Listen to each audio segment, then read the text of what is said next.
Hello, everybody. Welcome back to DND404. I am your DM, Tony, and joined with me today are the other three Pokemon on my team. Fellas, why don't you go ahead and introduce yourselves, starting with Jared. Yo, it's your ghastly Pokemon evolved into Gengar. Armos here, checking in. And I'm Dan. I'm the Eevee of the group, and I play Menace Pebblewalker, Swarmkeeper Ranger of the Ivory Boulders. I'm Alec. I am Drell of the Ashbourne, a.k.a. Infernape. Dude, got to get the fire type in there. Oh, nice. Fourth gen Fernape? No, it's my favorite Pokemon, actually. A little fun fact. Wait, what's fourth gen? Yeah. Chimchar, Fernape. Is that fourth? What Pokemon would I be? All right, I mean... You're the Pokemon trainer. What are you talking about? I want to be a Pokemon, though. Okay, what Pokemon would you be? I mean, I would like to think Tyranitar, but realistically, I'm a Snorlax. Let's be honest here. All right, let's go ahead and move into the rundown. Now, you know the deal. Before we give you the recap, we got to give you the rundown. And boys, fellas, ladies and gentlemen, everyone listening to the podcast, I'm so scatterbrained right now. Go ahead and rate the show if you haven't rated the show on Spotify, Apple Podcasts, whatever your favorite platform is, and you know, it really does us good. Really helps the show out, and we love and appreciate you all if you do that. Thank you. I hear you roll only 20s after you rate the show. I don't know. Try it out. Give it a go. Yeah, I just rated it, and I rolled a... totally a 20. That was a 20. Yep. Right there. Look at that. Inspiration. That was an 18. That was so close. You roll high, okay? Mm. All right. So. Recap. Well, Alec, you got anything you want to run down?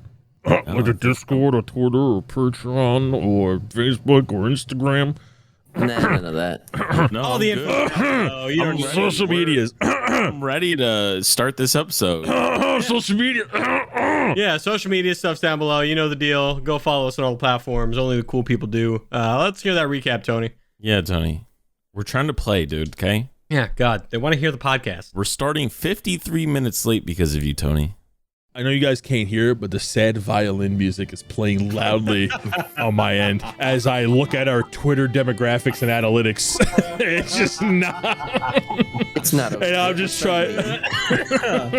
The sad. It's just a picture. Like, picture me very sad with the sad violin music playing, with the picture of our Twitter analytics not moving from its current location. I'm just trying to bring traffic to it. And you guys are just. Well, let's move on to the recap. What do you say? Yeah, Batman transition. In our last session, our heroes are faced with the aftermath of Jubes' passing. The Thief's Forge Tavern is in mourning of a passing of a comrade and friend. As deep sadness and sorrow fills the room, a familiar event takes place. Minas and Armos notice a red portal forming in the middle of the tavern room. The portal oozes blood and outbursts a demon monstrosity from its depths. Within a matter of seconds, a somber moment turns into a bloodbath as the demon begins to wreck the Thieves' Forge in a matter of moments, in its very presence, shaking its patrons with fear. After the devastating entrance, our heroes rise to the occasion and battle the Hellbeast. The battle takes place. The battle then takes to the streets as its rampage continues into the town of Dillmore. With the help of the city guard and Tres Buge, the heroes slay the beast and do their best to help the city. Bard, play that intro and let's get on with the show.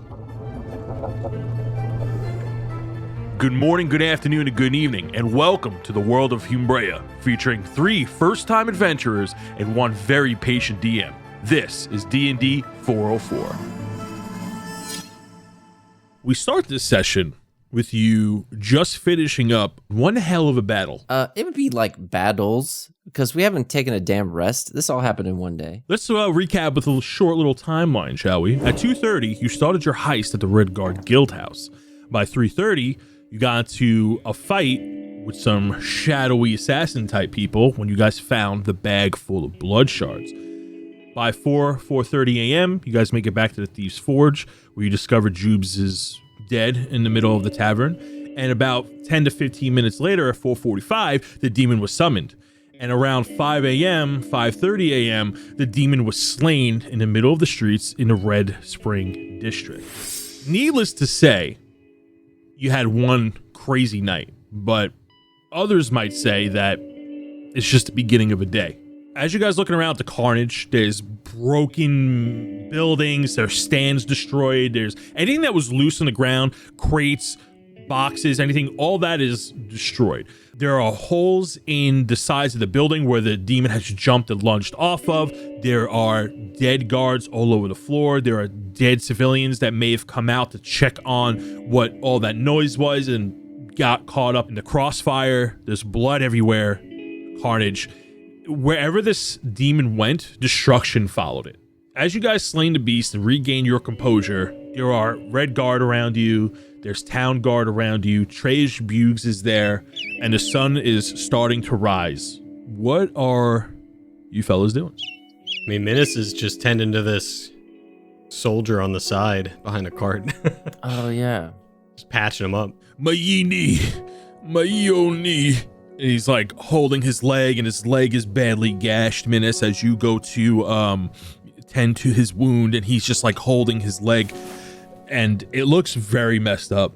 Doesn't look like he's on death's door, but the leg looks like it may not be usable for some time or even ever. And he's oh, my knee. And as you're tending to him, Minus, you recognize this man. Oh, I do. It was the guard that you first met when you came to Dillmore that checked you in. Oh my gosh, the guard. He looks up and his vision comes through and becomes clear, and he looks at you and goes, oh, I recognize that face anywhere. Could it really be ye? Hey, it's me, Minus. This is not the best circumstance to see you again. I'm trying to do my best here. Where's it hurt, buddy? Right, my old knee. Okay. I'm just doing whatever I can to just wrap it, I guess. Is it bloody? It's very bloodied. It looks like it has a really nasty gash on it. Maybe when the demon was attacking somebody else, it like just caught like the tail end of one of his slashes. Go ahead and give me a medicine check. Okay. Thank goodness I am having like a butter, dude. That's an 11. With an 11, you managed to get him bandaged up, and because the wound is still pretty deep, it's like still bleeding, but you managed to get it under control. Once he gets it looked at by a professional, you think he'll be all right, but he's not going to bleed out on you as you bandage him up. And he's like kind of holding it together, and you're like applying pressure to it. He goes, thank you, sir. So I never forgot about you. And he puts his bloodied hand on yours. And when he uncuffs his hand, he has that picture you drew him when you first came into the town. You threw to him like a paper airplane. I've been keeping this picture with me. It's really thoughtful. No one's ever been so nice to me. Oh my gosh. Well, I don't know what to say other than let's get you taken care of, buddy. Come on. And I put him like, can I try and lift him up a little bit and just like act as I'm small, so I like act as a cane. Oh yeah, hold on. He like he palms like the top of your head and just kind of holds himself up on his bum side, and he walks over to like a bench or something you just sit on and like stretch out his leg. He goes, thank you, son. I'll be all right. Yeah, I sit him on the bench, and I draw him another little photo on his cast that I made. A quick little sketch. I appreciate that. Really helped me get through the shifts, knowing that somebody cares about ye old. And as he goes to says his name, like the bell rings as like the sun is rising, and your attention is now drawn back to the main area where everything's going down. At that point, I'm kind of peering around the cart, kind of looking at what's going on with Drell and Armos over there. Okay, so Armos and Drell, you guys were like right up in its face when it died. So you guys were knocked down and you're like trying to regain composure. Drell, as you stand up and realize that your main focus, the threat, now that this thing is dead and you're aware, you're calming from the effects, but it's taking you a little bit more than coming out of any rage would normally do, and it's taking you a few extra moments, and you're trying to focus on what's going on, but like you're still inside your head as you're calming down, and you're realizing that this isn't you. You get up and you see this giant blood vein, and Reginald is staring at it, and he knows what it is. And Reginald goes, oh, Yes, our tombstones. Tombstones? What you mean? Well, that's what happens when one of us doesn't make it through and isn't as awesome as me and falls to a bunch of puny little, mortals. Is we turn to that. So he's like dead? He's not like on the other side in that other place? No. Technically, if you really want to get into the, the details of our biology and all that stuff with astrology, right? Technically, he can come back, but when we pass on, we revert back to our true form, which is a shard. What? You're a rock? I mean, I'm fucking built like a rock, dude. Look at this. And he starts to flex. He's like, ugh. So wait. So you're a soul of a rock. Technically, I'm comprised up of many souls absorbed into a rock that manifests into a mighty, magnificent me. So someone fell on your rock and then you became... I mean, my creator had a lot to do with it and him being alive and summoning me. Yeah, there's a lot more ingredients to that, but yeah, that's pretty much the stew. I mean, hey, if you want to, Minus over there, he's got a lot of friends that are rocks. We're not rocks, man, okay? I'm just saying that we're born from him. Him? And I point to the rock. This? Okay, you know how you have like a higher up deity, something you worship or believe in, right? Mm-hmm. A god, or some would call it, right? Okay, so we have one too, right? You're not the only unique one here. We all have one, and we're all kind of made out of, his image. And by his image, like a piece of him. Oh. As he spreads his love across the many universes and worlds that he visits and slowly sucks the life out of them and satiates his blood-crazed hunger. And, he needs an army to do that. And, he creates us. And some of us are just better, like me. Like, I'm awesome. That guy was nothing. That was a grunt. What should we do with this tombstone? Oh, the tombstone is more like a metaphor, but basically... Do I need to send it home? Send it home? Yeah, I got this book. Looks like a shard. I think it would love that if you did that. You stare at the tome and there's like a bloodshot red eye just like looking at you for like a second. It's and it quickly goes away. All right, I get the idea. And then I'm gonna look around. What is what's that guy's name? The paladin guy with the sword. Trace Buggs. Trayish Buggs is the paladin that walked out, who is also the captain of the Red Guard. So he's walking over in your direction towards where the beast is and approaching the ore and assessing the situation. Drill slowly backs away. And then I also want to look for an exit where the least amount of guards are. So everybody's kind of addressing their own situation that they got going on. People are hurt. You got family members coming out to them. You got guards treating half dead guards. You got people finding guards that have died. Everyone's kind of busy, not paying attention to you specifically. But as Trayish Buggs walks over, he approaches Drell and Armos as you guys start to back up, and he goes, "Good work, gentlemen." Well, I did it for the children. Gotta protect the kids. Yeah, keeping the city safe. Keeping the city safe. I'm sorry, have we met before? Nope. We're, just doing our duty here. You look at him, and he's wearing this full plate armor. He's not wearing a helmet. He has a large two-handed sword. Almost, you immediately notice this radiant energy, this radiant aura about him. It kind of skeeves you out a little bit, just being next to him by your nature and his nature. Reginald is not having it. He quickly gets mad and he's just kind of growling under his breath at him and wants almost nothing to do with him. He goes, "Gentlemen, so I saw that you were successful in fighting him, and I just can't help to think that, have you ever done this before?" What, done this? Monster slay? I mean, look at us. I mean, Look at us. I mean, yeah, we killed some bugbear thing. We try to help out as many towns and save as many people as we can. We're really all about the people and the kids. Have you ever fought anything like this before? What? Have you fought anything like this? Because it seemed like you guys were a little ill prepared, is what it seemed like. We had to step in, save everyone. What's with the questions there, Ace? No, but I mean, to answer your question, no, definitely not. We've never seen anything like this before.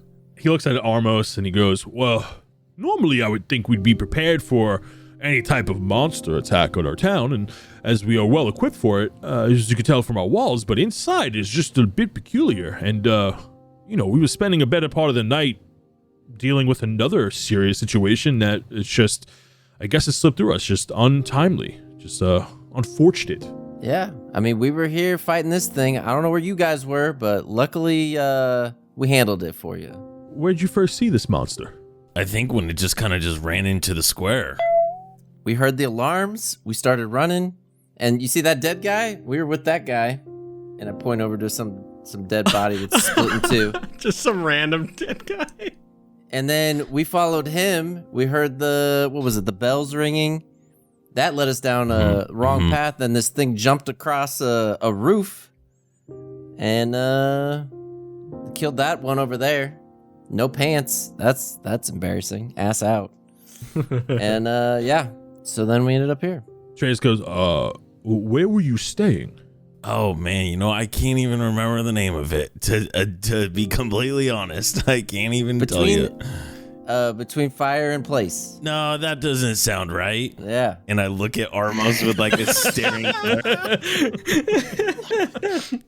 He walks closer and he's just looking at you two, and he's like wiping some blood off his armor and readjusting himself. I'm glaring at this guy because I'm not having his shit. He is bald as the sun starts to shine and off his bald, beautiful head.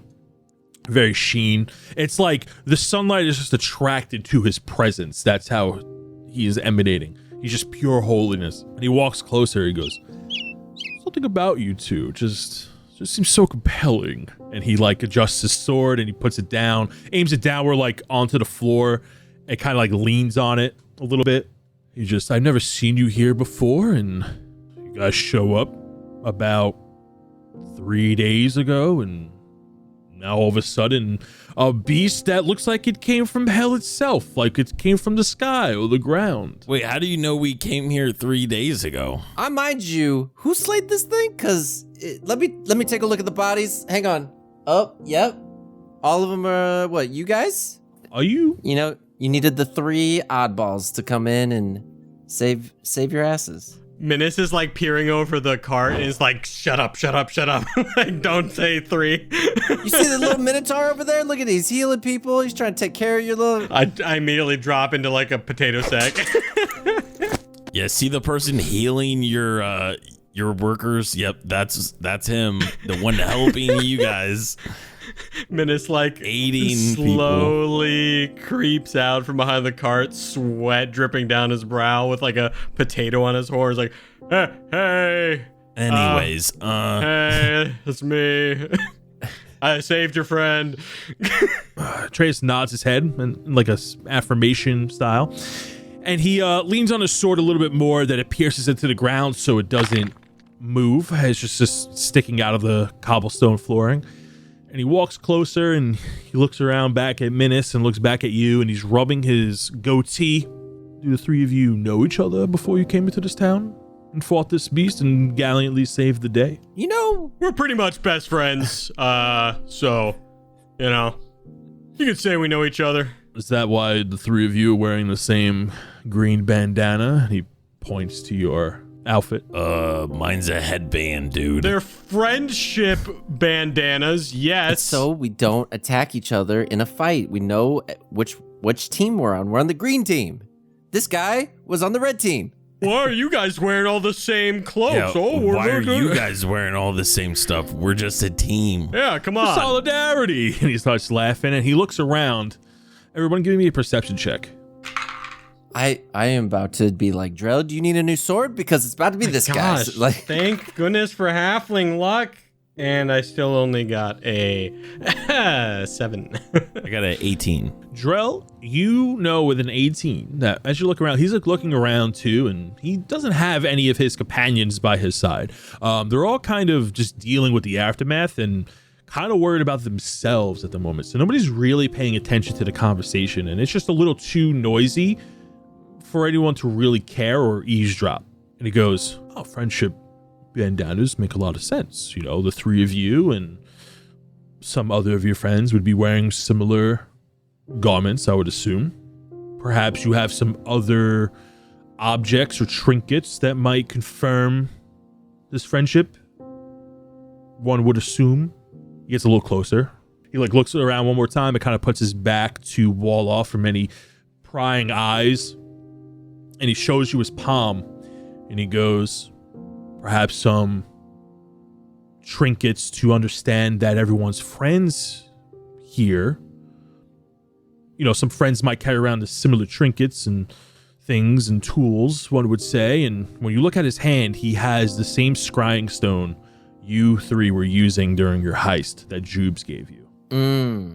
You don't know how many were made.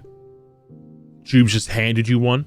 You would assume that Jubes would have a different one because she had the controlling stone because it was her item.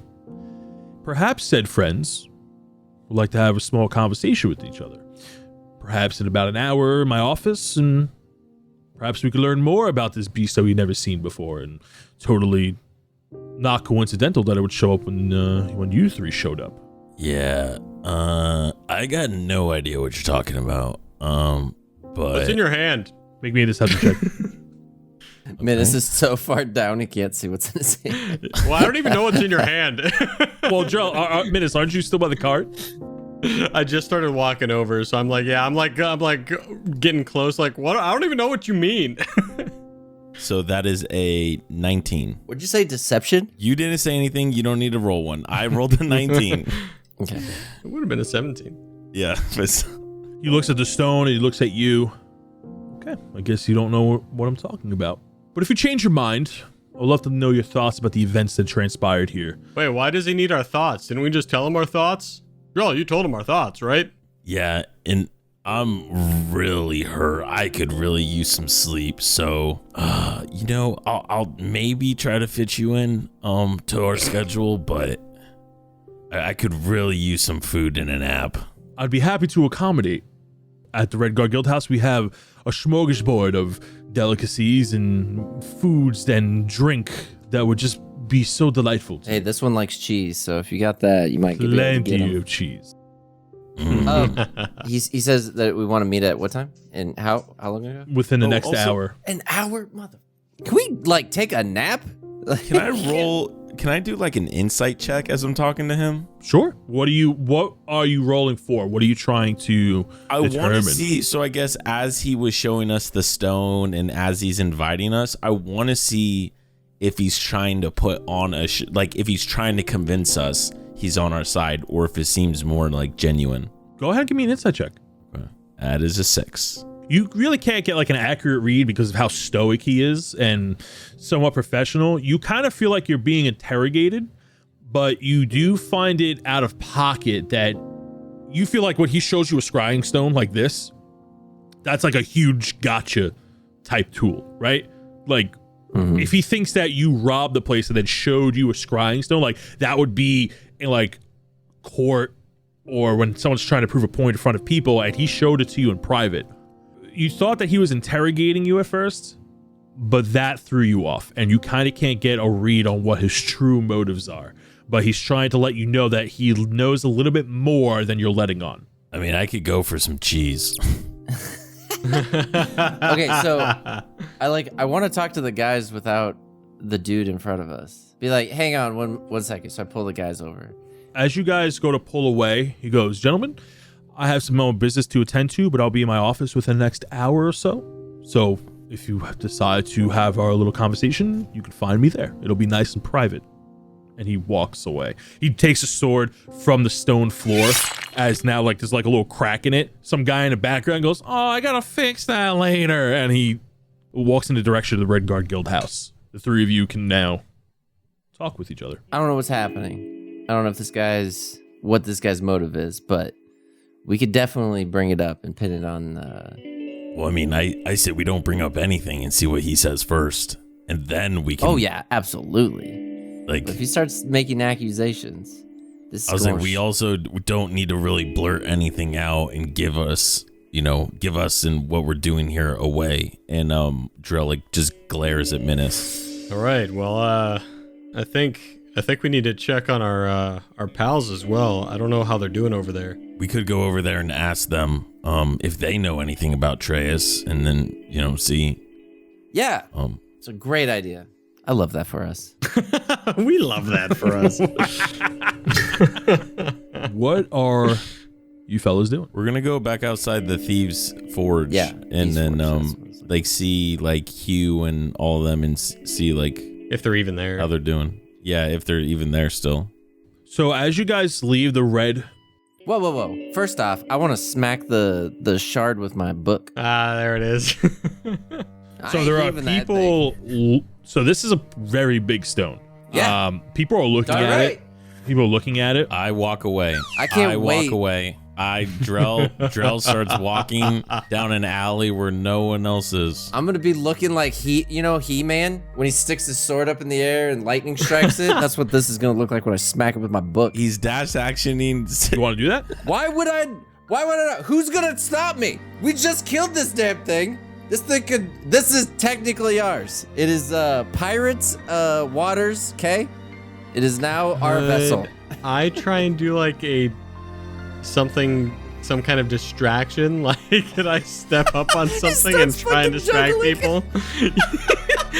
And be like get as far away as possible, like stand up maybe on like the top of the fountain with all my little rock creatures and be like, everybody, let's convene over here and I'm gonna help you guys patch up. I have some cloth and I'll get you patched up. Hey, over here, everybody, over here. Roll me a performance check. I'm gonna use. Can I give him a help action with my The thaumaturgy? Yeah, just to amplify the voice for him. Sure. Roll with advantage. Well, on what? What was it? Performance? Manus is rolling a performance check. He's gonna roll with Okay. advantage. Yeah. Sweet. That would be a 9. With advantage? Yes. I'm yelling on a fountain, man. Some people turn to Minus and other people are just ignoring him because it's just too loud or people are just too preoccupied, and the events that just took place are just so compelling that nobody's really listening to anybody. And almost you go up and you place your tome as you kind of make your way to the front of it.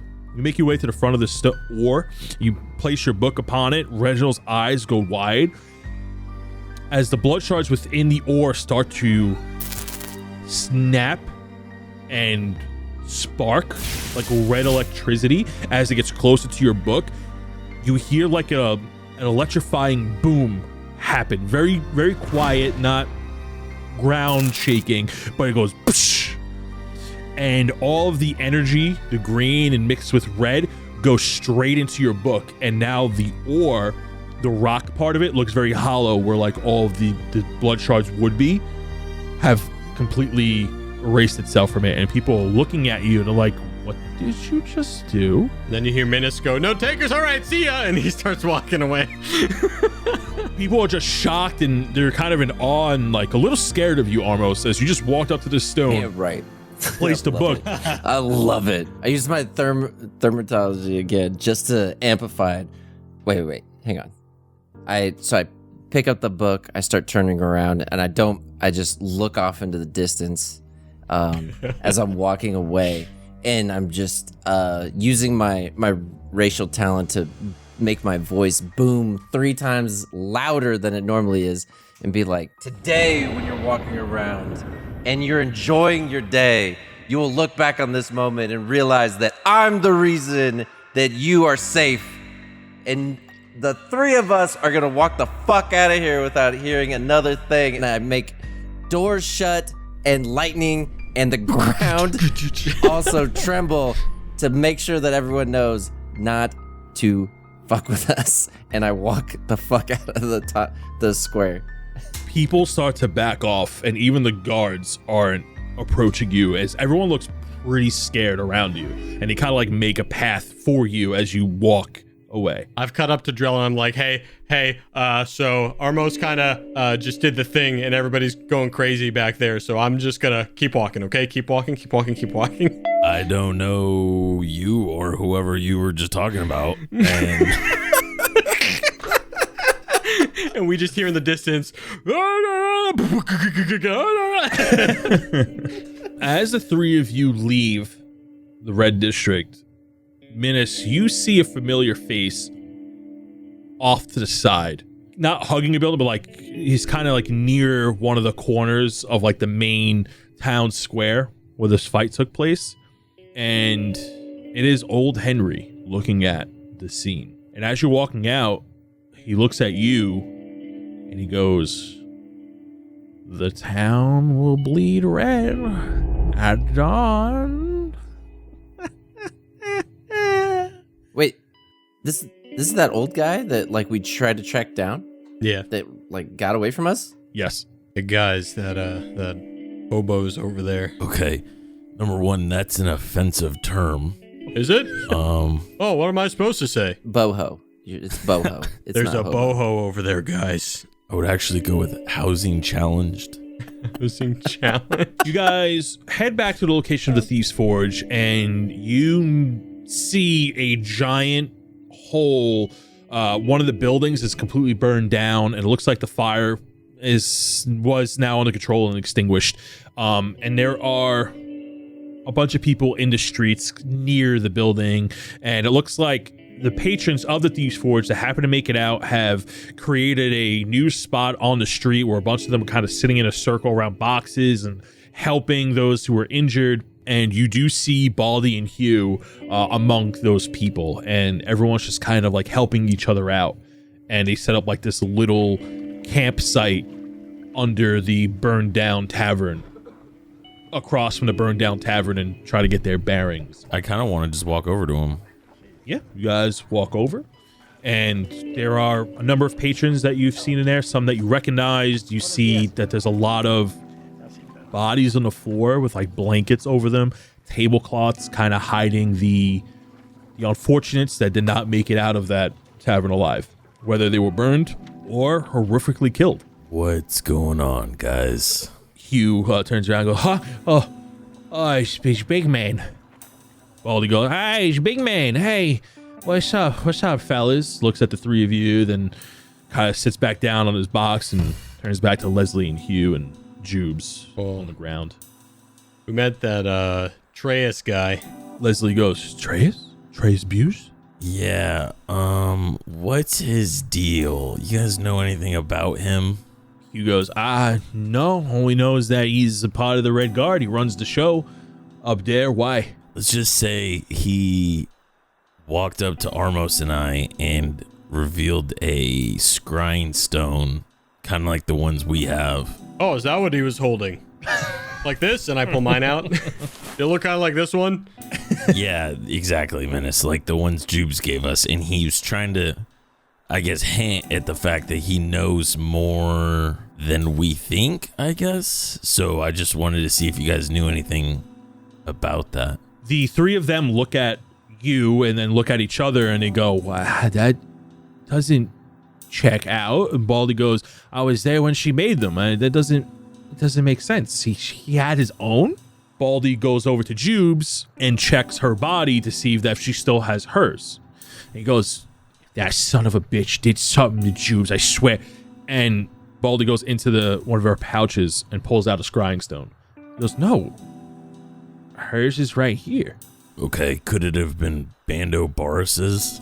Yeah, not to point fingers, but he kind of left us cold. Yeah. During the heist. Yeah, he kind of bailed on us. And you all have your scrying stones, right? Everybody pull out your scrying stones. They all shuffle and take out their stones. And do we have everybody's stones except for Bando Boris? Everyone has their own stone.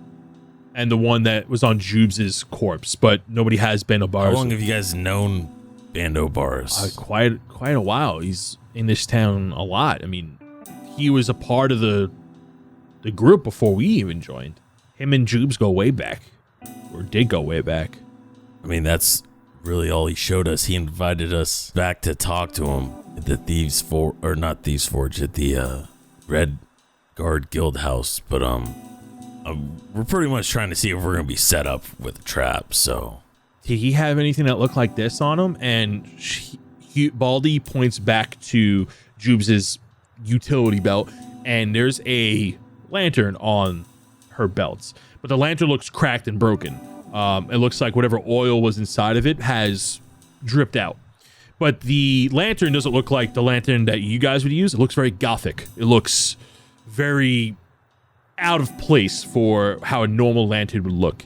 And it does, and like the wick inside the lantern looks more like black and gray rather than like a normal white wax. Yeah, no, he definitely didn't.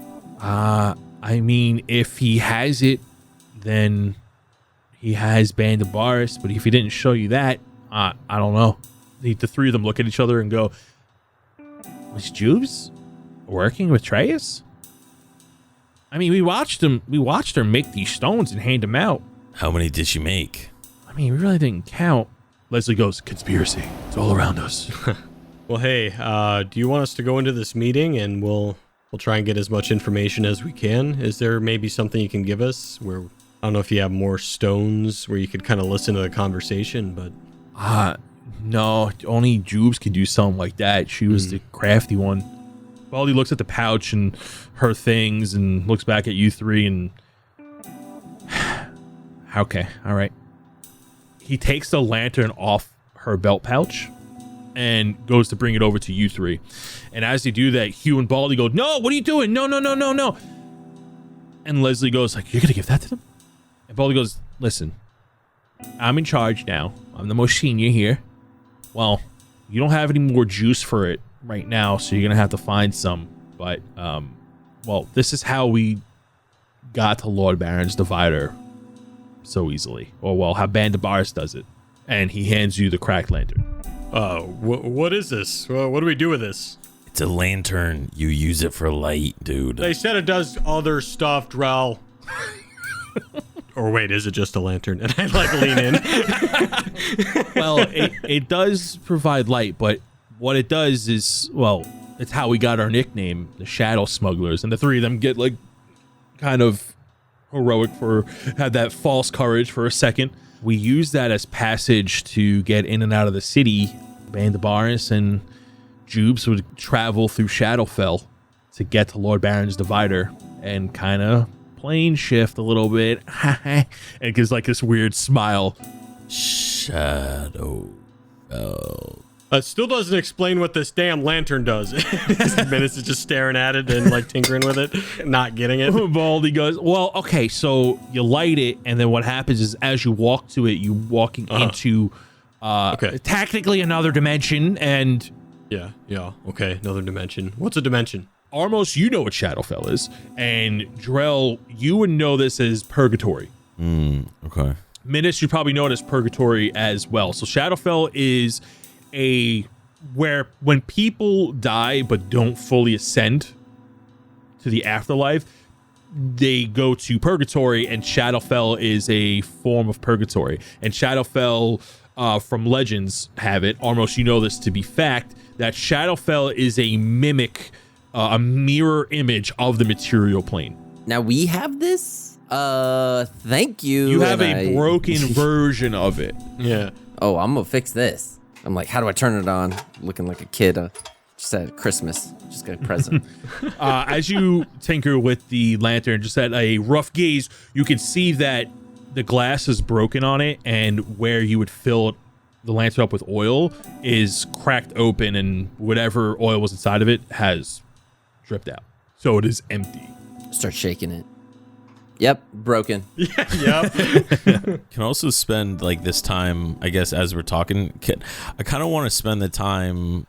I guess, is it too short for a short rest, or like would we be able to, like, as we're talking, like? So as you're sitting down talking with the Duncan's friends, or who's left of Duncan's friends, and people like kind of catching up, people are passing around drinks and things like that, you can take a short rest here and kind of recoup.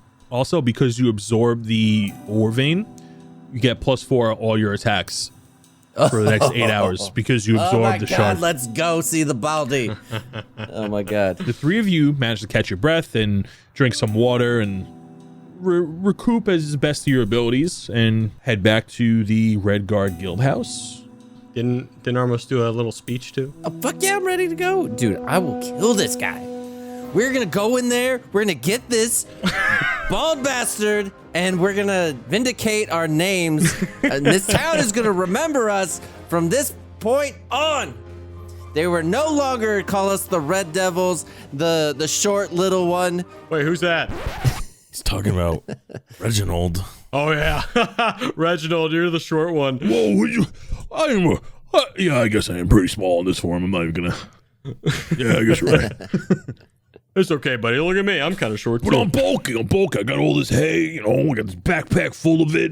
I need a refill, but hey, listen. And I've been writing down all of Drell's fitness notes. So you and me, we're getting big. I've been eating his hand this entire time. You look at him, and he has a human hand Oh, gross. that he's been munching on. It's like half eaten. What the fuck? Put that down. Put that down. What do you mean put it down? No. Reginald, what the No, you actual can't fuck? have any. No, it's Reginald mine. and I do a Scooby-Doo chase in a circle for like 10 minutes while the speech is going on. He drops the hand and climbs back and wipes the blood off his rabbit fur.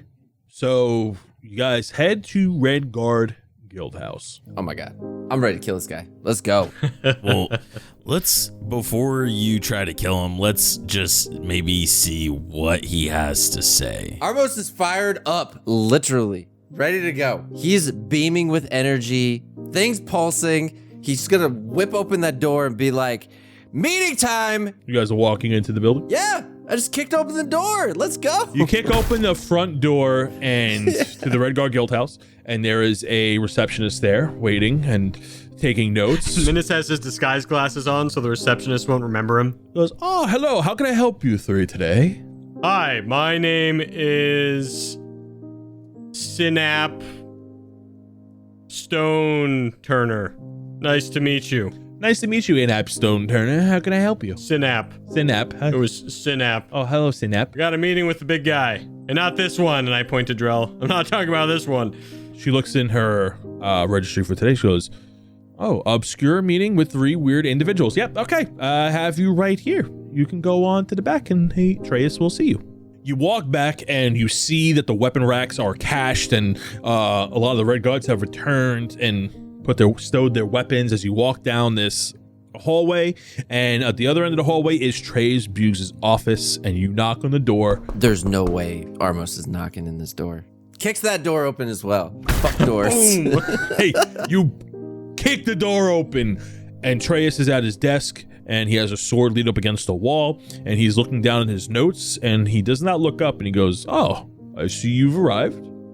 You're here to talk. Please take a seat. As there are 3 chairs, beaten up chairs, and he is sitting on a stool in front of a broken window, and he is trying to reorganize his desk. Oh man, what happened to your office? Oh, the craziest thing happened last night. Apparently there was a B&E. It was quite peculiar.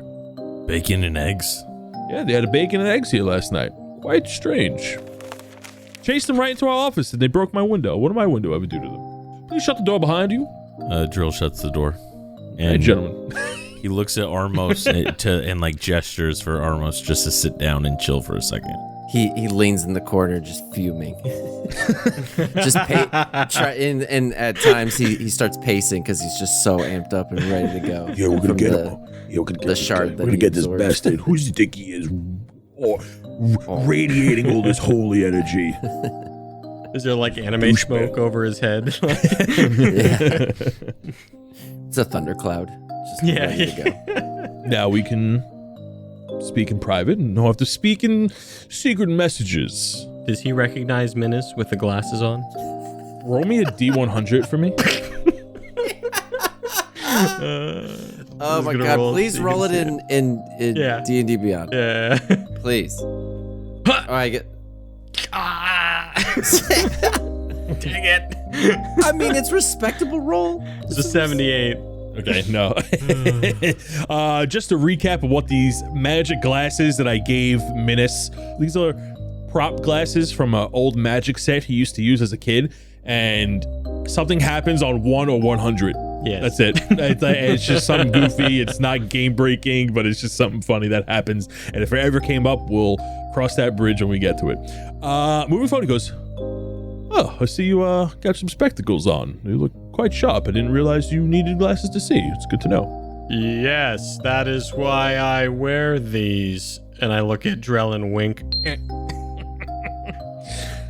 Ladies and gentlemen, let's have a conversation, and I want to start off by asking one question. How's Jubes doing? So I mean, she's dead, so probably not very well. She didn't make it, huh? Looks out to the side, looks out the window, and kind of looks back at you guys. He goes, "That's a shame. I thought she would pull through." How do you know her exactly?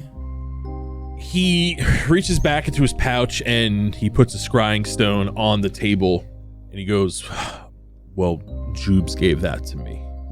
Me and Jubes have been working together for some time.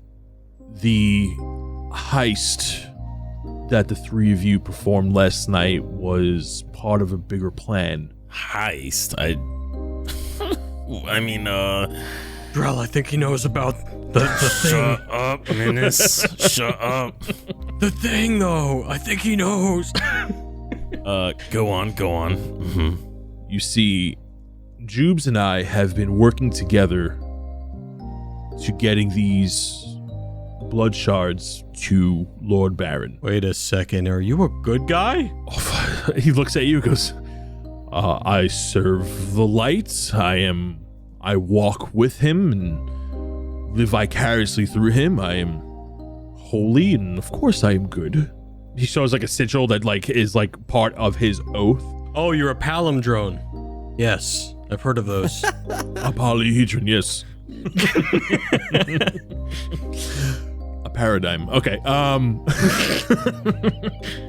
He goes, "I understand the queen has her orders to obtain all blood shards, and people of the town have been wondering what we have been doing and ensuring that we have been moving it, but I have been stalling to get these to Lord Baron because although serve the queen, I serve a greater purpose, and I do not believe that the queen has the right intention or knowledge to make good use of these hellish shards, and I believe Lord Baron does.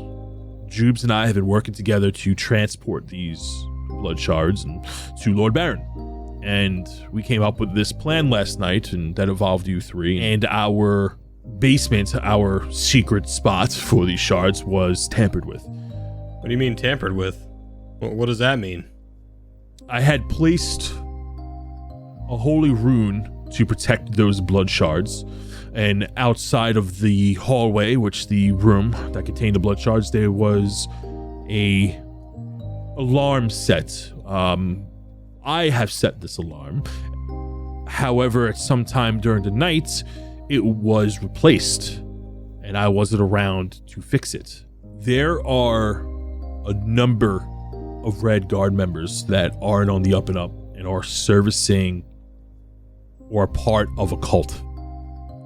And I have a good guess on who that may be. However, I don't know who their leader is or where their leader is. And I've been keeping our plans under wraps and close to home, only trusting a select few people of what our plans were. And we were going to arrest these cultists and these criminals once we have a beat on their leader. All I have is a name, and I can't find him anywhere in this town, and we have been looking. I believe that there are some cultist informants within our ranks that are just one step ahead of us. We just can't find him. Have you heard of anyone named of Groff? No. You guys know Groff? Let me check my notes real quick. Groff? G-R. I mean, I haven't met anyone named Groff. Groff? Groff Vluge. Is that with an F or TH? It's with an F. Is it F? Okay. He says Groff Vluge. Minus, you get recalled of that last name, Vluge. It was in Thumbus's journal. But it wasn't Groff Vluge, it was Yuri Vluge. You also, the three of you, get a light bulb. Ding, ding, ding, ding, ding. GM may have meant Groff meeting. Wait a second, and I flip through the pages and show him that page. So he goes, Yuri Vluge. Where'd you find this information from? Around? Around. Interesting. Okay. All right, if you want, I can't take it anymore. Armos is in the back. If you want us to believe us, you have to give us something more than just some names of people. You better tell us something with some substance here, because we're going out on a limb, saving your city, and putting our necks out way too much. You know what? You're right. I have been dancing around the situation, and I need to be more upfront. My apologies. We are both on the up and up, and I know this because you were friends with Jubes. And quite frankly, I heard everything you said on the Scrying Stones during your rendezvous last night, and quite honestly, you could have been a little more quiet, but I believe you handled yourselves with, integrity. As goofy as the three of you may be, I trust you three. As he's saying this, Minus is Mage handing a peanut off of his desk and eating it. We know of Yuri Vluge and of Groff Vluge. They are indeed brothers. One works within the city limits, one works outside of the city limits. We know that Yuri is the mastermind of the operation happening in Dilmore among this cult. Now, this cult is known as the Red Dawn. It is a cult that goes back from hundreds of years ago, and they seem to have been resurfacing, or at least we're just now relearning of their whereabouts.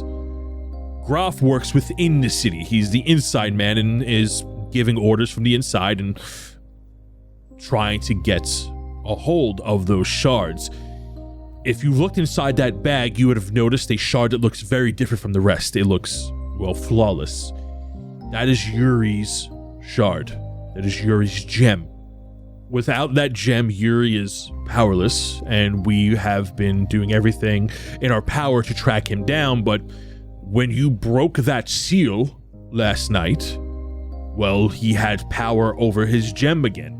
He is connected to that gem, and he is able to summon things to the gem to retrieve it. He can summon anything to it within his control, but he cannot summon himself to it. That protection rune, where the bag was placed, was keeping those powers dormant.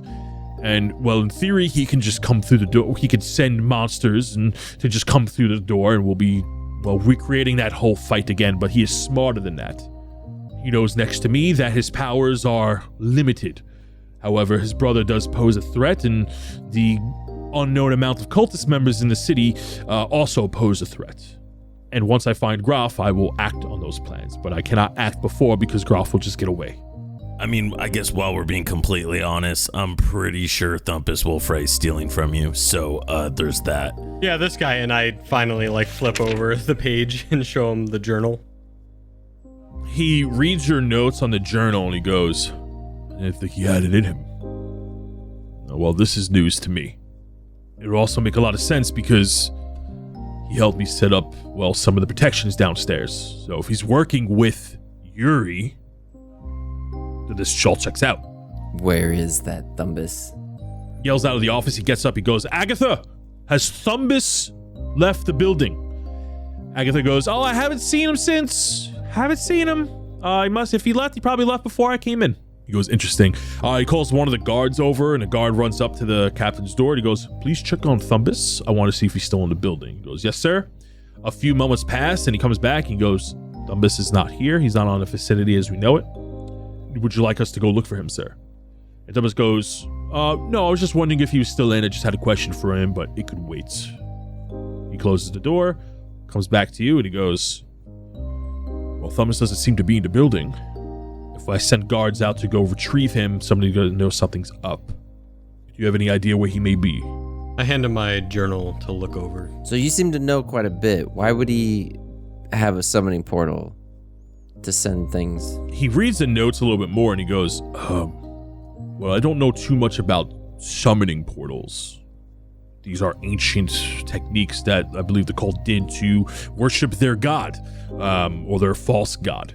Well, although Christo may be very real, he is definitely not a god. But from his intentions, he probably wants to be one. Armos, when he says the name of Christo, you and Reginald have it's like your bond has increased. When everything starts to click in, and when he said the word of Christo, every time Reginald went blank when referring to his boss snaps into fruition, and you realize that this is the same person he's talking about. Whoa! What was that? Reginald, is that who you're talking about? He's looking at Treyas, but he's not saying anything. He's staring at him, and he still has this animosity towards him. Very uncomfortable. He kind of looks more feral than he has before. So, do you know anything of Bando Boris? I know Bando Boris was a good friend of Jubes, and Jubes trusted him, and so do I. I understand that he went missing. But you have no idea where he is. I don't. Yeah. If he needed to make a quick escape, maybe he got overrun by some of the cultists. I know that when the guards went chasing you, some of them revealed themselves and as cultists, or deviated from their post and went to go chase after you. My guess is that Jubes met with some of these individuals, and well, unfortunately was bested. And if Jubes got bested, and no doubt Bandabaris may have been bested, or perhaps made a hasty escape. So here's what we have. We need to look for Thumbus. You keep saying we need to find him. Are you talking to us? You want our help? Absolutely, I want your help. Yeah, because, I'm not going to lie. The only reason we agreed to help rob you guys is to make some money. So this might kind of, sounds like a you problem. Unless you can kind of make it worth our while. So the stories I hear about you three aren't true, that you are heroes going from town to town, saving the day, slaying bugbears? No, yeah, but we got rewarded for all of that. Is that what people say about us? Well, that's cool. I didn't mean to be a hero, but that's cool. Well, we've heard of your deeds, no doubt. There's some chatter within the town, and that bugbear problem was quite... People keep paying us money to do stuff, so then we do the thing and get money. It's pretty cool. Is that what you want, is money? Yeah, and a ride. A ride? Well, perhaps I could do that. Where would you like a ride to? I kind of look at Menace and I go, I think we kind of want to go to the Kabuki Isles, because I need to go down there and fight some people, and it's a long story. Maybe. That could be our next step. I'm not sure if I'm ready, but if you guys want to go there, we can. Kabuki Isles. I have some pull in Aramore City, and I know some people in the docks and some people in that district. I can certainly pull some strings to get you on the next boat out there. When you're ready, I can write you a letter of recommendation, and surely it wouldn't be a problem. Save you quite a bit on the fare if you were to take a travel boat. That works for me. The Kabuki Isles is a bit of a trip. It's about a week-long journey on the sea, but shouldn't be too troublesome to add a few extra passengers on a transporter ship or even a service ship. Oh, I've never been to the sea before. Oh, that sounds awesome. Well, anyways, what do you need from us here, though? Let's figure this out first, and we can talk about that later. I need Groff and Yuri exposed and dealt with. Ultimately, I would like the blood shards back so I can transport them to Lord Baron. That seems to be in the opposite direction where the three of you want to head, as it is to the east, and the three of you are heading west. If that's something you want to do before you leave, then we can work something out like that as well.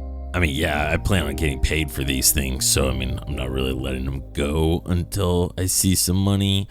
But Question, would we get extra money for transporting the stones for you? Yes, that's a great question. Lord Baron compensates anybody who brings him blood shards. Ooh. Well, if the three of you did it, you probably get more of a cut than Jubes was offering, because... Does Lord Baron have cool trinkets and stuff? If I want to put something really cool on my horns, like metal and stuff to make them hurt more. He's the head of the Sujit College. He runs his whole facility, the Sigil College's Science and Magic Guild. He can make you any type of equipment you want. You want cool horns? He'll give you some rather cool horns. I think our friend Kemi Joe's over there too. Minus looks over with a smile as no one responds about Kemi Joe. Great. So the three of you can deliver the blood charge to Lord Baron himself, and, well, he'll pay you for that, of course. Oh, I mean, I like the sounds of that. What do you know about these guys? Can you tell us, like, how to find them? Well, Lord Baron? Oh, the Grothy guy and Yuri Fuge. Groff is somewhere in the city, and we don't know much. We don't even have a description of him. But I do know that he's pulling the strings from chatter of the cultists in town. Yuri is to the south, and he's guarded by this beast that seems to vanquish and slay anything that comes near it. Our guards are just not equipped for it, and we don't have the resources to send out a small army. It's like a beast with multiple heads. Like a Hydra? That'll be an interesting, unique characteristic. It is by a lake. I want to fight it. Let's do that one, Drell. I want to do that one. Can we go look at the dude's office? Thumbus? Yes. The three of you are free to investigate, as I have some paperwork and repairs I need to do here, and if I'm walking with you three, well, that would be out of character for me. People might be suspicious, but the three of you have my blessing to go check out his office. Oh, cool. Also, can we get food? Can we get some food? Huh? If you go right through, you'll see the rec area, and feel free to grab any breakfast you may desire. Drell, you hear that? Jeez. I try to see if we get any kind of, like, nose twitches or anything from him. Drell, give me a charisma saving throw. That is an 8. When Armo says cheese, your nose twinkles a bit and twitches. You good, Drell? You're right over there. Why is your nose itchy? Yeah, I mean, I don't know. I can eat some cheese. You have like guest passes or something, so like they don't turn us away. You three will be fine. As he yells out of the office, he gets back up. He goes, Agatha, we have some guests that are going to have some breakfast here before they leave, and perhaps use the latrines while they are here as well. Holds the door open and says, gentlemen, the three of you are free to go. We'll be in touch. We go right for the snack bar. You three head into the rec room and grab some food. You guys are eating, and are you guys sitting at a table, or are you going to go check out Thumbus's office? I think Minus just picked up a few snacks and is like, has it in a big like towel, kind of like holding it in a towel in his arm, and has this magnifying glass in the other hand, just keeps walking towards the office with all the food. You notice that when you turn the door, it's a little weird. The door is actually left like a crack, which is, Minus, you think that's kind of weird because you've always seen it shut, and you don't think Thumbus is the type of person that would leave it open. You walk into the room, and it looks dark as the shades are drawn, and this tiny office looks like it messy. Papers are scattered everywhere as you open the blinds to try to make some light, and everything is kind of shifted around, but slightly differently than when you were first here. Maybe somebody left a little too quickly, but like furniture is slightly shifted, things like that. Everyone make me an investigation check. Oh, that would be a 5. It's a 15. I'm rolling low. Low rolls this episode. Nat 1. Look at me go. Baby. As you guys are like shifting around this tiny office, you notice that everything is like shifted out of the way, and you hear a hollow point in the floor. You move the rug, and there's a wooden floor in this office, and sure enough, there is a trapdoor there. Okay, you were right this time, Armos. There's a door under the rug. Okay. I knew it. As I think back to the time I moved that huge rug back at his house. Is the door to his office, is it lockable, or can I like put a chair? It or is something if it's lockable, not? yes. It is lockable. Yeah, just lock it. Then I cannonball down the trapdoor. You open the trapdoor, and there is no ladder. It's a small hiding space cramped, looks like it could fit somebody of half elf size as you look in this trap door, and there is a hunched over half elf, Thumbus Wolfray, hiding and trying to keep quiet as he's looking up at the three of you, and he's going, jeez. And he's like shivering a little bit. I hit him as I cannonball into the trap door, thinking it went to a cavern or something. Gee, wait, What's this? What's happening? Get off, he's like slapping your face. I crawl out of the trap door. He has like his hands up as he's like slowly standing up, and like half of his body is sticking out of the floor now. He goes, all right, fellas, let's be calm here. After everything you've been doing, you want us to be calm? Well, in my defense, what have I been doing? You're gonna play that card, are you? I start swirling magic to intimidate him. Hey, listen, don't worry about my friend here, okay? I know he looks scary, but we're not gonna do anything crazy. Net, and I throw a net at him. You throw a net and he is restrained as you tie him and drag him up out onto the floor. And he's like, okay, listen, please don't hurt me, okay? I know how this looks. It's not what you think. Tell us everything you know. Get out here, boys, and I call Sid. What do you know about Groff and Yuri? His face goes white when you mention those names. That's right. You knew. I don't know who you're talking about, and he's clearly lying. Should we go and ask your mom? Because we paid her a visit. You leave my mother. What do you mean you paid my mother a visit? Oh, yeah, and all the dead children? Oh, you think that we don't know everything that you've been doing these past couple days? He breaks down into tears. He just starts sobbing uncontrollably. And he goes, I'm sorry. I did everything I could. I couldn't stop her. I tried. He lied to me. He said it would help. He said the magic would help. And he's just like, what happened? Please tell me she's okay. You know she's been eating children, right? I'm sorry. I've been trying to stop it. Her hunger couldn't be satiated. I moved her to a worse part of town. Let's just say we moved her to a better place. East Capitol Road District.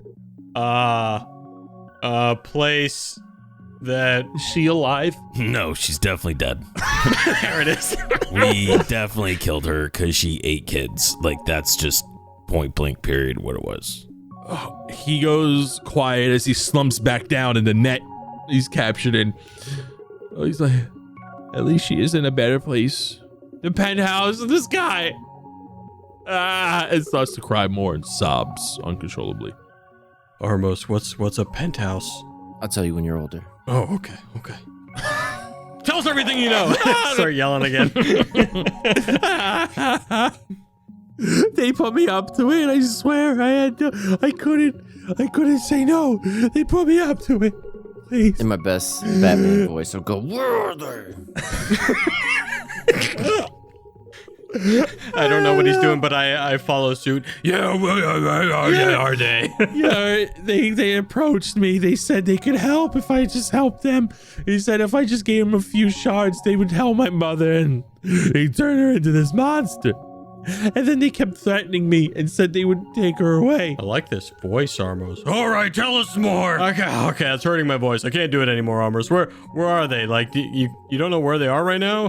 How can we find them? Groff is in the city, Yuri. I don't know. Yuri just approached me. I only met him once. Just in the city? He's like, he wanders around. I don't know his like house. I don't know where he lives. I don't know his home address. He's just not invited to my triannual Christmas parties that I hold. He usually breaks into my house in the middle of the night in dark and terrible green smoke, and he, holds me up by knife point to my neck. About that, have you been home recently? No. Okay, cool. Why? No reason. I just got those floors done. Don't tell me you did something to my. Did you do something to my floors? What? No. We weren't in your house. He goes to reach for your neck outside from the net. You touch right now, dude. I was from the flesh. Sid, on him. Listen, okay, this is gonna sound weird. Whenever I meet with Graf, he doesn't always look the same. He like changes his appearance. One time I met him and he was in a full suit of armor. One time I saw him and he looked like Trace. One time I saw him and he looked like an old man. Oh no. And he changes and he has like he's like 8 feet tall, and when he changes into like I guess his true form, he's like 8 feet tall. He has like a ton of eyeshadow on, no eyeballs, no pupils. Oh, I'm losing my words. All right, Sid, gang, hold him down. And I pull the guys over to chat, like in a corner of the room. Oh, I mean, I don't know why I'm held down so vigorously. You guys are actually pretty weak, but for some reason I can't move. It's like some magical nature. I'm like, guys, I just got the best idea. What if we bring him back to the house, we all hide and wait for this guy to come, right? And we tie him up on a chair, stakeout style. Or why don't we just go find that crazy old guy? Isn't that who he's talking about? But it could be. He said that it's look like a crazy old guy. It looked like Trace Buggs. Yeah, I guess you could look like anything. He's a master of disguise like me, Drell. And I whip out I pull my glasses off. See? Look, it's been me the whole time. You had no idea. All right, so I want to find this Groff guy because I think he's going to have most of the answers because that's who was in the journal, you know? Yeah. I'm down. Break. Yeah. And team. 1, 2, 3. Team. You guys go back to Thumbus and he's still being held down. He goes, there's something a little comforting by this.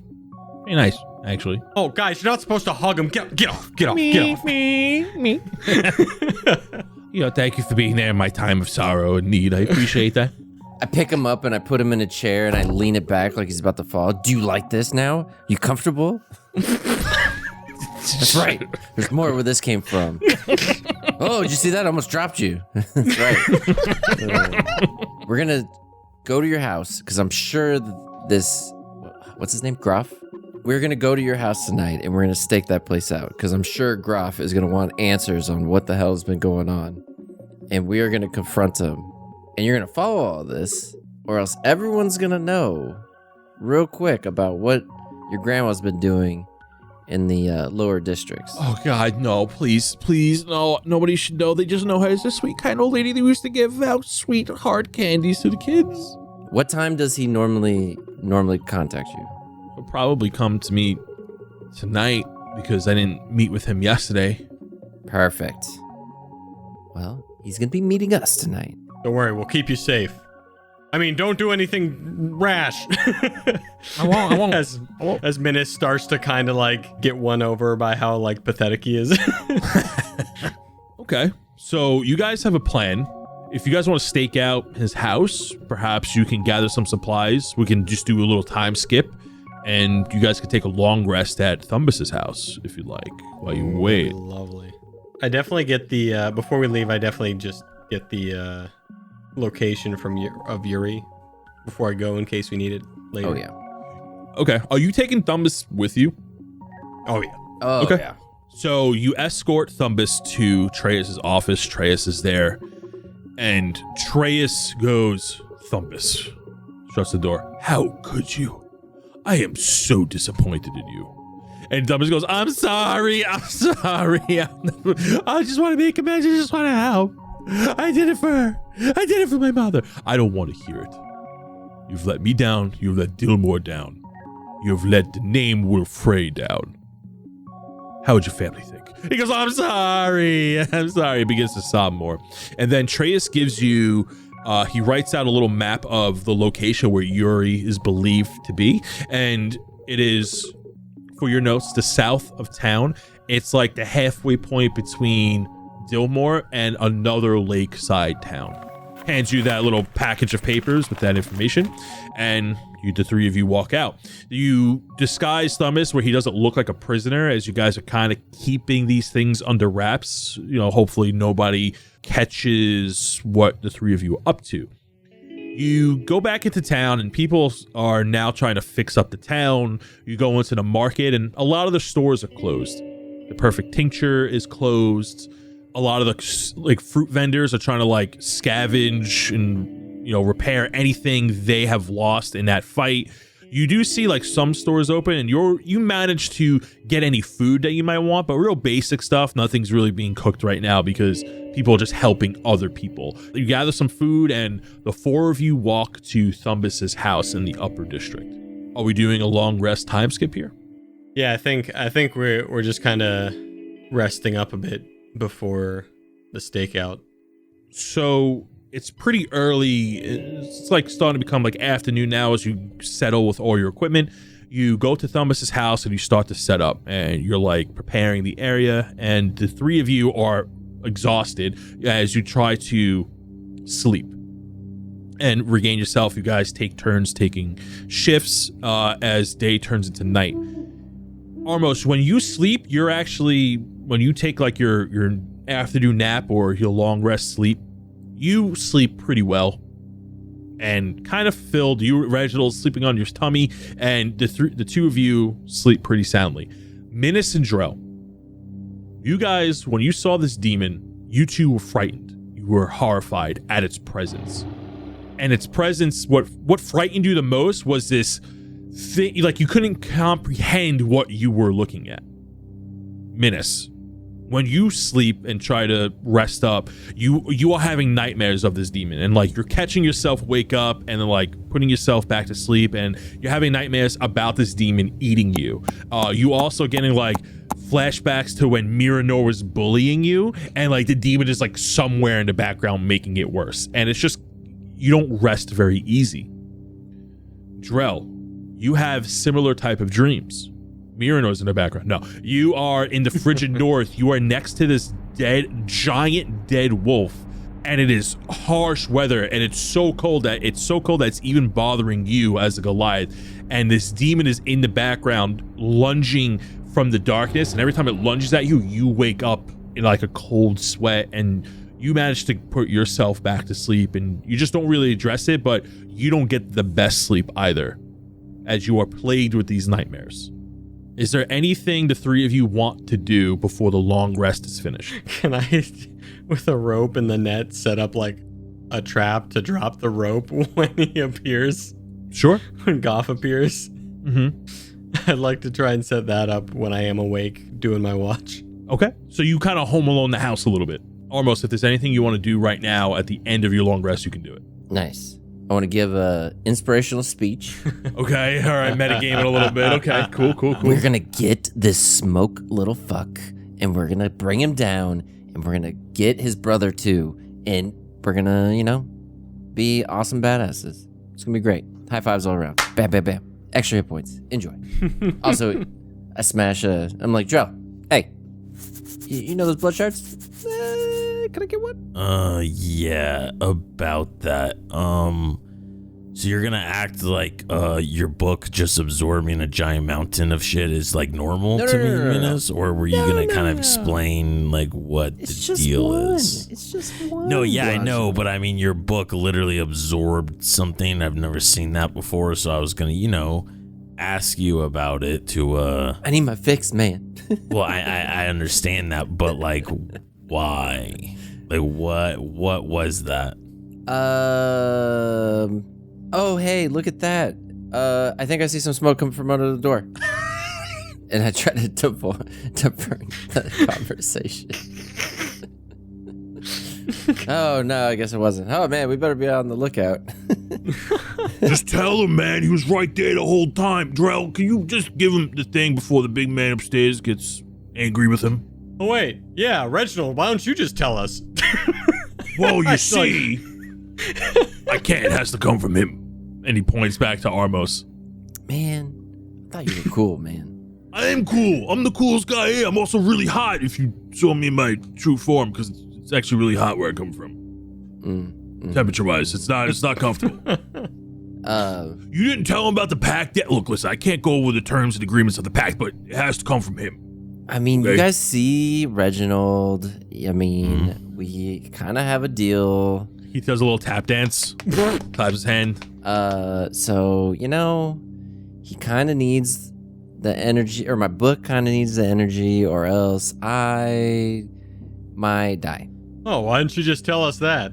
Yeah, if he doesn't keep up his end of the pact, his soul's gonna be in eternal damnation. Yeah, it's... Wait, so we have to give blood shards to your book or else you die? Yep. No. He has to give blood shards to the Almighty or he dies. The Almighty is who again? Both of you go in unison as if it was out of your control, and you go, Of course, though. Oh. Okay, hold on. So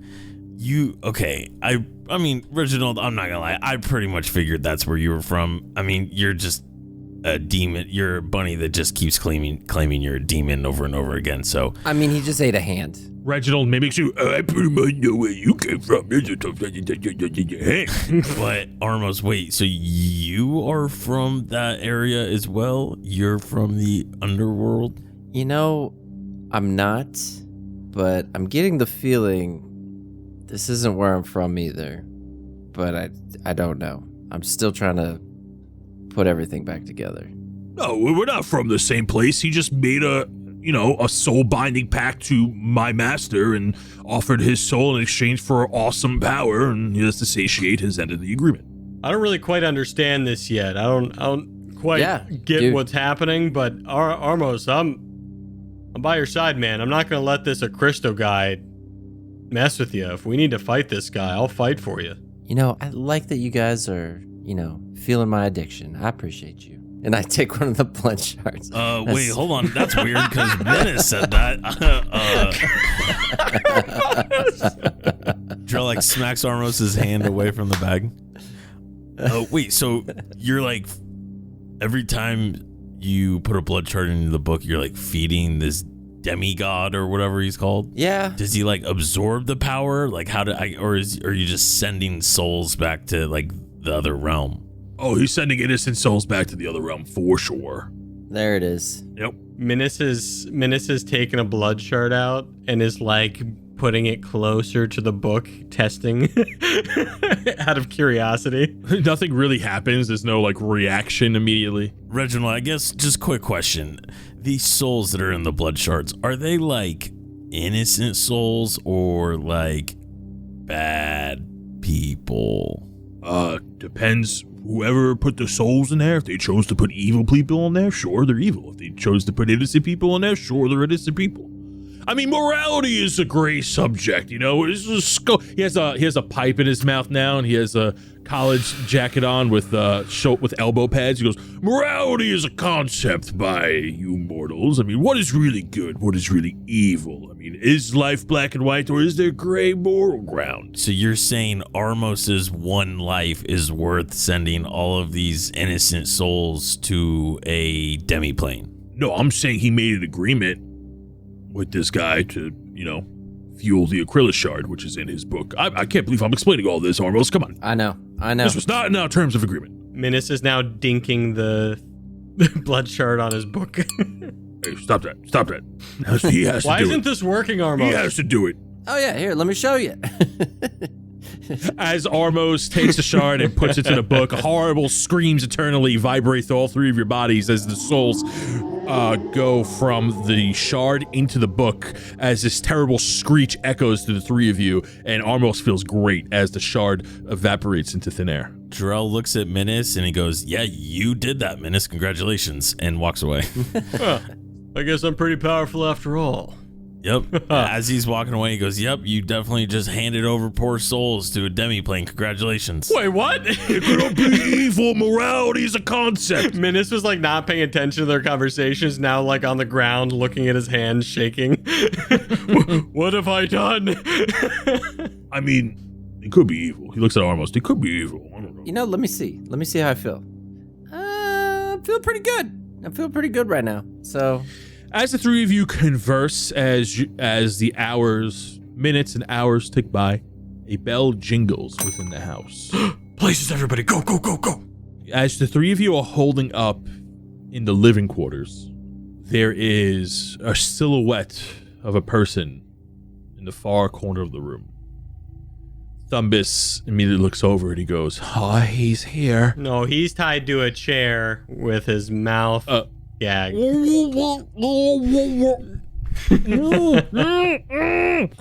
there's a net above him. And he's like freaking out as he's looking at this silhouette. The silhouette walks closer, and this elderly figure pulls down his hood. Thumbus, Thumbus, Thumbus. What happened to you, friend? He licks his lips. Old Henry reveals himself. Thumbus, Thumbus, Thumbus. We had a deal, and bringing friends along was not a part of them. Thumbus, Thumbus, Thumbus. Who do we have here? And as he says here, he transforms. As his skin, his flesh starts to become gray, he becomes taller, youthful, and even his clothes disappear into this black leathery cloak. It drips down. He's standing about 7-8 feet tall. He matches Drell's height. He has sheath weapons on him, long swords, daggers, axes. He's equipped to the teeth. His face doesn't have any defining features as they are smooth. He has no pupils in his eyes. The darkness around his eyes shift like a shadow. His hair is long and white and not put in any particular style. The transformation was seamless, almost like he does this every day. Thumbus goes, Thumbus, Thumbus, Thumbus. His voice gets very deep. Thumbus, Thumbus, Thumbus. We had a deal. And those who go back on their deal face redemption. He draws a blade. In the hilt of the blade shines a red bloodshot. When he pulls out the sword is coated in black steel. As the red gem illuminates etchings along the blade. And he takes it out and he goes to stab Thumbus. As I drop the net. On the ceiling? Yeah. Not out of any sort of plan, but out of like fear. The net falls on top of this figure, and he goes, and he just kind of lets it stand there as this net just kind of drapes over his shoulders. It is not big enough to cover his entire body. How big is he? He's like Drell size. Is he large? Yes. Then the net does restrain him. Oh, interesting. What is the saving throw? What are the rules on that net? It depends on how you want to rule that. But it's a surprise attack, right? Yeah, because it's an improvised surprise attack is what it is. So normally I would throw it and use dexterity, right? Roll to hit with advantage. Would you believe it? I got a nat pumpkin. Did you really? Yeah. Son of a bitch. This figure gets a net as it tangles up as he tries to draw his blade. He goes, Thumbus, Thumbus, Thumbus. You've betrayed me for the last time, Thumbus. As he tries to release himself from the net. I'm going to need everyone to roll me initiative. Minus looks down at his hands, looks back up, and he goes, guys, I did it. Yeah, guys. Everyone roll me initiative. We're all surprised. 17. 12. At the top of the round, Minus just drops this net onto this figure as a surprise attack, and he is caught as he's trying to break free on his turn. And he goes, your friends are gonna get it. We're gonna go ahead and start the initiative on initiative 17. Armos, what are you doing? I'm gonna Eldritch Blast him as best I can. Go ahead and roll a hit with advantage as this figure is stuck in a net as he's trying to draw his sword in front of Thumbus. 15. A 15 hits. And the first one does 15 damage. Ooh. And then the second bolt shortly after coming through. Get him, almost get him. Reginald's like amping you up. Got a 23. That hits, baby. Woo! You fire off these double Eldritch blasts as he gets knocked back of 10 feet into the wall as he's still trying to get this net off him. He is not knocked prone. Once he sees the first one hit, he's gonna start a sprint over to cover behind a couch, and before he even gets to the couch, the second bolts off. He lands that, and he tucks and rolls and hits behind the couch. We're gonna move down to initiative 13, which is a shadowy figure. He gets hit with the Eldritch Blast, goes, ugh, ugh, as his back hits the wall. And as he draws his blade, he's going to go ahead and make an attempt action to slash himself out of the net. Yeah, AC 10. Slashes through flawlessly, and as he draws his blade, as he cuts the net in half. He shrugs his shoulders. With a bonus action, he's going to send his hand out forward and shoot a blast towards Armos. So you hid behind a couch, which is going to be half cover. You get +2 to your AC. Does a 13 hit? It doesn't anymore. Boom! The bolt shoots right over the couch as you see it coming and duck, and he goes, lucky move. Probably ricochets off of his awesome helmet, right? Damn right. Damn fucking right. You notice that the bolt he shot at you was a red version of your Eldritch Blast. Son of a bitch. You took my move. He then clenches his hands that he just shot the bolt out of as the energy that just left then reforms around his hand. He has this red energy around him. And then he surveys the room. On his free action, he goes, it's either the three of you leave here or I leave here. Oh, well then that's obvious. It's gonna be us. It is not going to end the way you think. It's going to go to initiative 12. Minus and Drell. Drell, we'll start off with you, buddy. Yeah.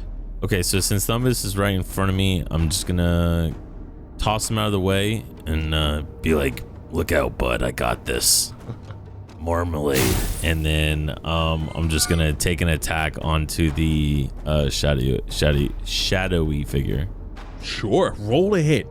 That is a 21 to hit. Ooh, that hits. And a bonus action, can I say I bonus action went into a rage before I attacked?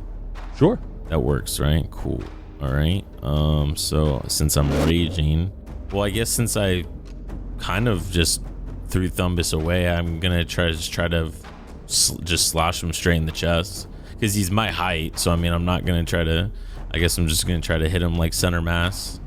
So it's 10 damage. As the axe connects to the shadowy figure, he then cuts through his armor as the frost shatters over his armor, and he goes and he winces and goes, ah, looks like the real threat is right in front of me.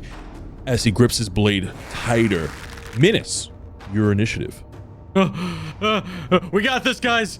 Come on. And I first launch my javelin. I'm gonna take the attack action and launch my javelin Sure. for a 17 to hit, That hits. which does 12 points of piercing damage. And I'm gonna use my second attack to launch a sling bullet at him for 23 to hit, Wow. Yeah, that hits. and dealing another 8 points of damage. And as I'm doing that, I'm like, come on out here, boys, get in on the action. And my little swarm guys do an extra 4 points of damage. Sick. As the little Sids run up and start to slap him. He's like, oh, and he's trying to like step on him as a reaction, but he can't quite get them as they add extra force damage onto him. And then I'm just marking him as a favorite foe, dealing an extra 2 points of damage as my favorite foe. You really don't like this guy now.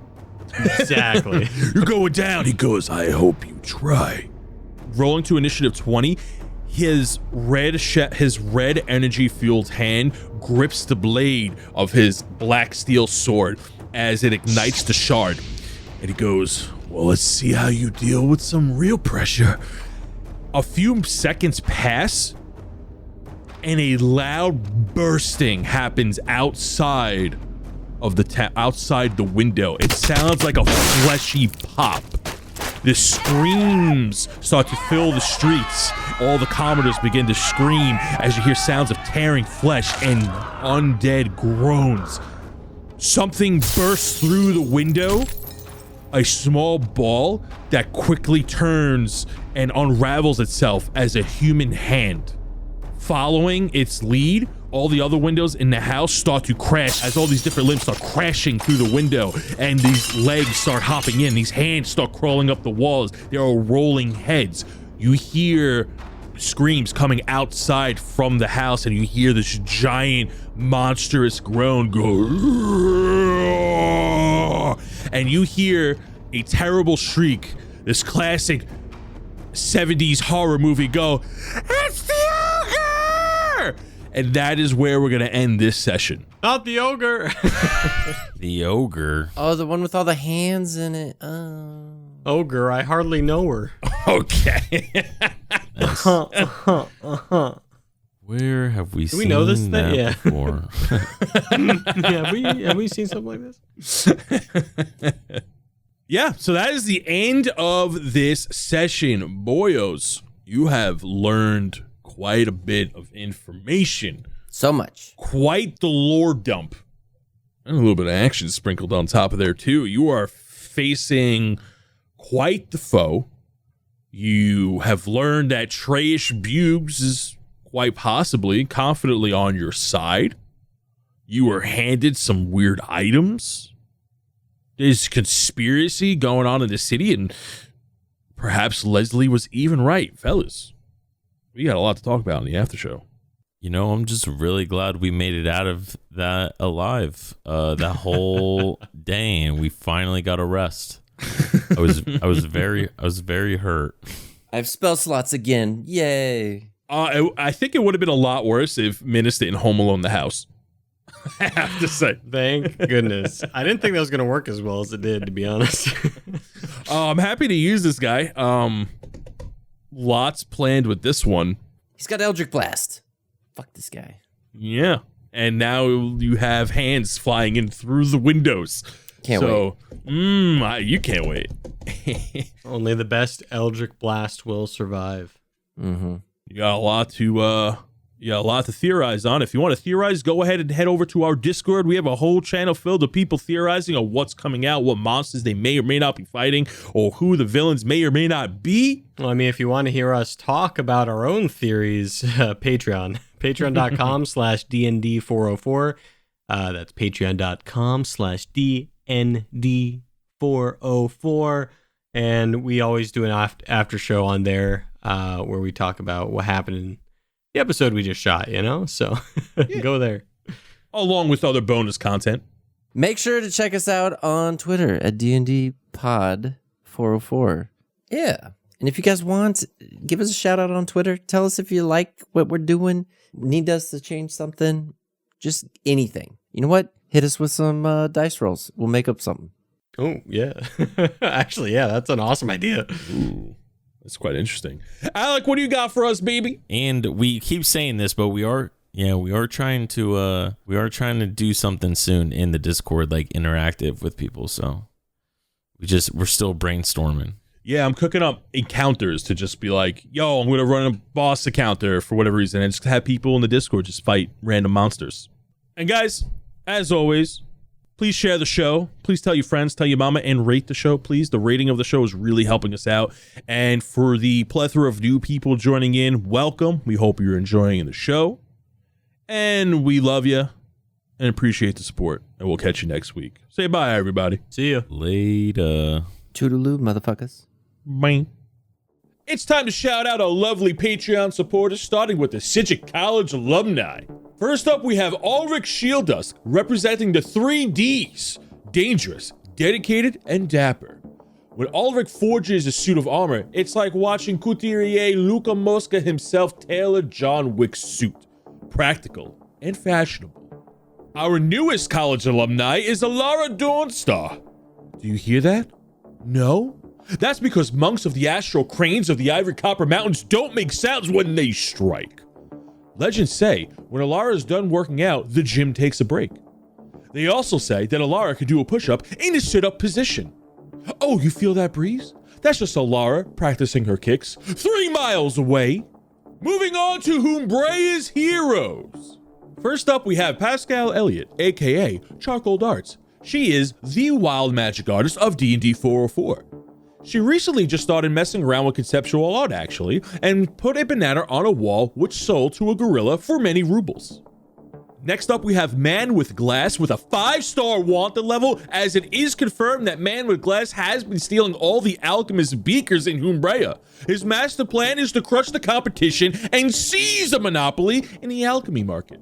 Do you know Artemis? Of course you do. Artemis is the best bouncer in all of Humbrea, who was just recently hired at a famous club in the city of Aramore, upholding its strict rules and dress code. His signature phrase when he's working is, "No shirt, no shoes, then no kneecaps." Joshua Weaver, famous bag maker, had given me a gift. Recently, he weaved me a nice carpet. Unlucky for me, it was magical and now it won't stop talking to me. Luckily, one day, we did get into a fight and the rug left, claiming he was tired of being walked all over. Last is Alex Dredd. So badass, his theme song is just a bunch of gunshots firing into the wind. Fun fact, they like to work out legs 8 times a week. Favorite activity, boxing bugbears. And his favorite food is justice. Double portion. Thanks for listening, everybody. And if you want to be shouted out at the end of each episode, go ahead and click that Patreon link down below, and we'll see you next time. Bye!